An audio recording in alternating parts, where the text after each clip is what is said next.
I'm Dr. Glenn Barnes with the School of Nursing at the University of Texas at Tyler, and we're going to be doing a series of lectures on basic fieldcraft and survival. You might be wondering, why does a nurse need to know basic survival and fieldcraft? The answer is that not all of our healthcare is provided for in traditional environments. We're not always going to be in a clinic. We're not always going to be in a hospital. So take, for example, responding to a disaster, or being on a hike in the woods, or maybe on a global health mission or a missionary mission to a third world country. So having these basic survival and fieldcraft skills allows us to provide that healthcare in those non-traditional environments. The first one in this series, called Take 5, and looking at the basic theoretical model for survival. During this day, we're going to be looking at learning objectives for Maslow's hierarchy of needs. Maslow really works for what we're doing today. And we're going to look at different items and gear selections, as well as discussing the priorities that you would be addressing these hierarchy needs in. So, for those of you who don't know, Abraham Maslow created a hierarchy of needs, and it's based on a bottom-up platform, meaning that you have to address your physiological needs first before you really worry about safety, love and belonging, esteem, self-actualization. For the idea is that if you were starving, you would put your safety in jeopardy to get food. But if you're being attacked by a bear, well, you know, lunch can wait. So safety, love and belonging, your physiological needs are all situation dependent at that time. Now, the other theory we're going to talk about is the law of inverse relationship. For here, in us, in survival, your brain and your knowledge is your most important tool, because the more you know, the less you actually need to carry with you. So having an intimate knowledge of bushcraft and survival skills allows you to do more with less. So if you are a backcrafting woodsman, you might be good with just a knife. If, however, you're not exactly the camping type person, then you're going to be carrying an RV with you just to survive. So addressing physiological needs, we're going to follow the rule of 3, meaning that you can last 3 minutes without air, 3 hours in a hostile environment, and by hostile environment, we're talking about the actual environment that you're in, weather conditions, things of that nature. You can go 3 days without water, 3 weeks without food, but just flat out stupid can kill you in 3 seconds. So you really, really need to be mindful of what you're doing, because those mistakes will get you before any of these other physiological needs will. So, looking at those physiological needs, let's take them in order of precedence. Air. You're going to need air, and this doesn't necessarily mean that you're running around in a complete self-contained breathing apparatus, but you can look at something we've all been used to for the past year, having some kind of mask or particulate respirator. When you think about post 9/11, immediately once the buildings came down, there was a white dust that went everywhere. Also, Mount St. Helens, you have volcanic ash, fire and smoke, you have a lot of debris in the air.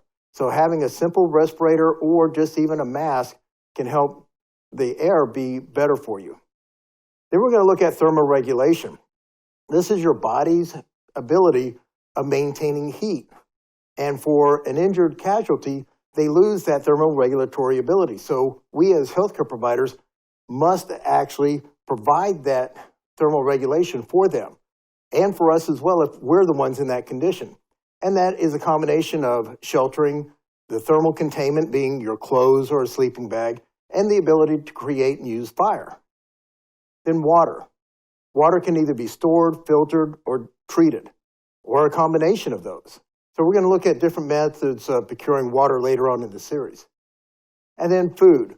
You have packaged food. There's means of procuring food or planning food if you're talking long-term survival. Now, safety.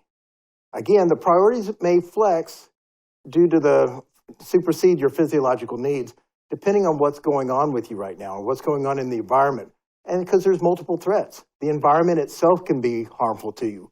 Insects or critters, bad people, buildings and structures. After an earthquake, the building itself could be a safety hazard. Down power lines, chemical spills. The list is endless. So look at your environment, look at your safety protocols. Have a mitigation plan.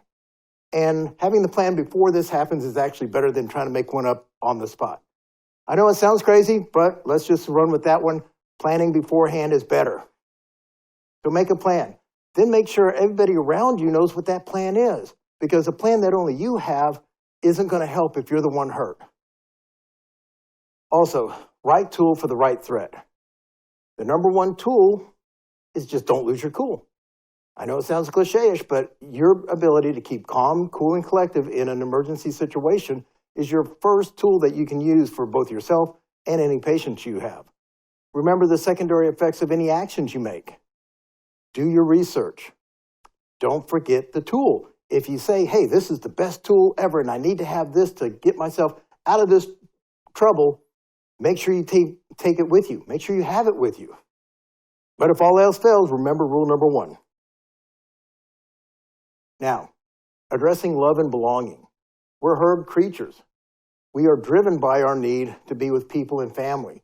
So, for your mental and emotional well-being, have a photo, either electronic on your phone, but phones die, or a hard copy tucked away into a hat, your wallet, just something there that will give you the morale to keep going, the will to live, and the morality to know what you're fighting for. Fighting to stay alive, fighting to keep going on another day. As you saw on the slide, I am a military veteran. I'm also a combat veteran. I have seen people die from wounds that really shouldn't have killed them because they just gave up. I've also seen people with horrific injuries that lived because they had that will to live. So that personal will and drive is a very, very strong and real thing. Now, the next on Maslow's hierarchy is esteem. Esteem for yourself and esteem for others. So that is the mastery when you have the independence and the desire for the reputation and respect. So these presentations are a way of me fulfilling this level and for me to gain esteem. And then the final level is self-actualization. And for me, and this could be different for everybody, but for me, self-actualization is when you find your zen from the outdoors and you're able to take it anywhere you go and take it with you. So this is the first in the series called Take 5 about fieldcraft and survival. I'm Dr. Glenn Barnes. Thank you. Be safe.